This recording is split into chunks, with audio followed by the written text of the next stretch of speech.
23 नवंबर 2024 बेंगलुरु के इंदिरा नगर में स्थित एक 3 स्टार होटल जिसका नाम द रॉयल लिविंग था, उसमें सीसीटीवी में दिख रहे ये दोनों कपल रुकने के लिए आते हैं। होटल रिसेप्शन पर सारी फॉर्मेलिटीज पूरी करके ये दोनों अपने रूम में चले जाते हैं। वैसे तो ये दोनों एक ही दिन इस होटल में रुकने के लिए आए थे, लेकिन 24 नवंबर को इस लड़के ने होटल रिसेप्शन पर कॉल किया और कहा कि हम 2 दिन और यहाँ पर रुकेंगे। अब इसमें कोई बड़ी बात नहीं है, क्योंकि कभी कभी ऐसा हो जाता है कि आप जितने दिन होटल में रुकने के लिए आए हैं उससे ज्यादा दिन रुक जाएं। लेकिन शॉकिंग बात ये थी कि पिछले 2 दिनों में इन्होंने ना तो होटल से खाना लिया था और ना ही बाहर से खाना ऑर्डर किया था। इसके बाद 26 नवंबर का दिन आता है, जिस दिन इन दोनों को होटल से चेकआउट करना था। लेकिन इसी दिन सुबह के करीब 8:30 बजे वो लड़का होटल से फोन चलाते हुए बाहर निकल जाता है। उसके हाथ में उसका कोई बैग भी नहीं था और वो लड़की भी उसके साथ नहीं थी, इसलिए होटल वालों ने उस पर ज्यादा ध्यान नहीं दिया। दोपहर के करीब 12:30 बज रहे थे। होटल रिसेप्शन पर बैठे आदमी को पता था कि ये दोनों आज होटल से चेकआउट करेंगे, जिसके बाद उसने रूम के टेलीफोन नंबर पर भी कॉल किया,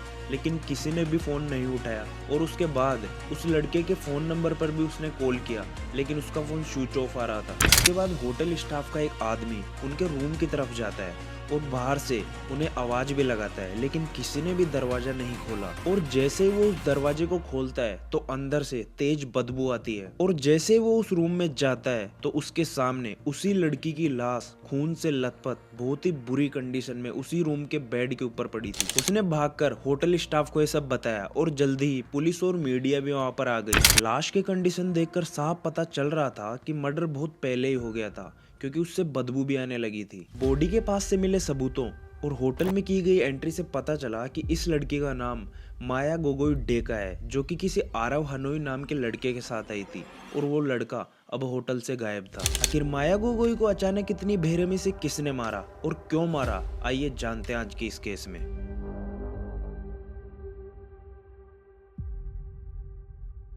19 साल की माया गोगोई का घर गुवाहाटी के कैलाश नगर में था, लेकिन वो अपनी बड़ी बहन के साथ बेंगलुरु में शिफ्ट हो गई थी। माया ने अपनी पढ़ाई पूरी करके जॉब करना शुरू कर दिया था और उसका एक यूट्यूब चैनल भी था, जहां पर वो मेकअप के बारे में वीडियोस बनाया करती थी। दूसरी तरफ बेंगलुरु पुलिस ने मुजरिम के तौर पर आरव को ढूंढना शुरू कर दिया था, क्योंकि उसके अलावा माया के साथ कमरे में और कोई भी नहीं था।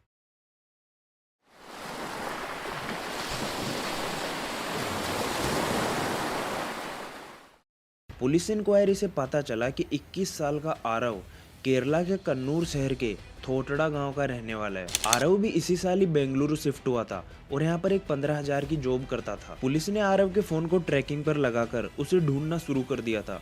आरव एक जगह पर नहीं रुक रहा था, वो पब्लिक ट्रांसपोर्ट की मदद से बार बार अपनी जगह बदल रहा था। इन सब के बीच माया की पोस्टमार्टम रिपोर्ट भी आ गई और उसमें पता चला कि माया की मौत गहरे चाकू के वार से हुई है। इसके बाद आरव लास्ट में जाकर वाराणसी में रुक गया और वहां से अपने दादाजी को फोन किया और बताया कि उसने एक लड़की का मर्डर कर दिया है। इसलिए आरव के दादाजी ने भी उसे प्यार से समझाया कि इस तरह भागने से कुछ भी नहीं होगा, क्योंकि एक ना एक दिन पुलिस उसे पकड़ ही लेगी। इसलिए बेहतर यही होगा कि वो कर्नाटका आकर पुलिस को सरेंडर कर दे। आरव बीते कुछ दिनों में बहुत बार एक जगह से दूसरी जगह जा चुका था, इसलिए अब उसके पास ज्यादा पैसे भी नहीं बचे थे। इसलिए उसने अपने दादाजी की बात मानी और 29 नवंबर को सुबह आरव ने कर्नाटका आकर पुलिस को सरेंडर कर दिया।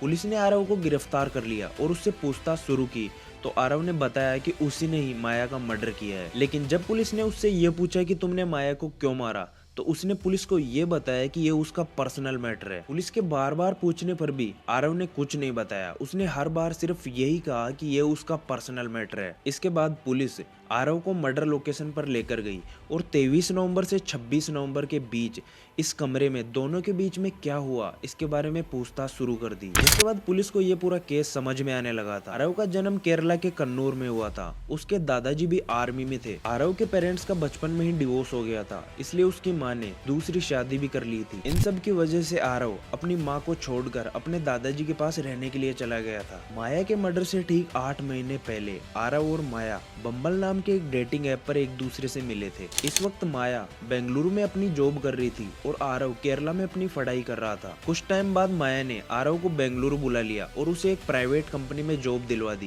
एक ही शहर में होने के कारण ये दोनों एक दूसरे से रोज मिला करते थे, जिससे इनकी दोस्ती रिलेशनशिप में बदल गई थी। आरव को बेंगलुरु जैसे बड़े शहर में रहने की आदत नहीं थी, इसलिए उसने माया को अपने साथ लिव इन में रहने के लिए कहा, लेकिन माया ने उसे साफ मना कर दिया। माया अपनी बड़ी बहन के साथ रहती थी, इसलिए वो आरव के साथ नहीं रहना चाहती थी। लेकिन आरव को ये लगा कि माया और लड़कों से भी बात करती है और उसको ये भी डर था कि कहीं माया उसे छोड़ ना दे। इसके बाद आरव ने माया को कहा कि कम से कम वो एक दिन का वक्त तो उसके साथ बिता ही सकती है। जिसके बाद माया ने होटल में एक दिन का वक्त साथ में बिताने के लिए हाँ कह दिया। आरव ने पुलिस को बताया कि जब वो 23 नवंबर की शाम को होटल में रूम चेक इन कर रहा था, तब माया पीछे सोफे पर बैठी हुई किसी लड़के से चैट पर बात कर रही थी और ये सभी आगे चलकर इनके झगड़े का कारण बना। जिसके बाद आरव ने 23 नवंबर की शाम को ही एक ऑनलाइन ऐप से चाकू और एक रस्सी मंगवाई और उसी रस्सी से पहले तो माया का गला घोटा और बाद में चाकू से मार मार कर उसकी जान ले ली। जिसके बाद आरव माया की लाश के पास 2 दिन तक बैठा रहा। कत्ल कर 2 दिन तक डेड बॉडी के पास बैठा रहा बॉयफ्रेंड। आरव को यह पता चल गया था कि उससे एक बहुत ही बड़ी गलती हो गई है। जिसके बाद आरव ने भी उसी रस्सी से सुसाइड करने की कोशिश की, लेकिन हर बार उसकी ये करने की हिम्मत नहीं होती। और 2 दिन बाद जब लाश से बदबू आने लगी तो वो 26 नवंबर की सुबह होटल से भाग गया। आरव को फिलहाल बीएनएस के सेक्शन 103 और 238 के तहत अरेस्ट कर लिया गया है। तो ये था आज का केस। मिलते हैं आपसे अगले केस में, तब तक आप अपना और अपनी फैमिली का ख्याल रखें। बाय।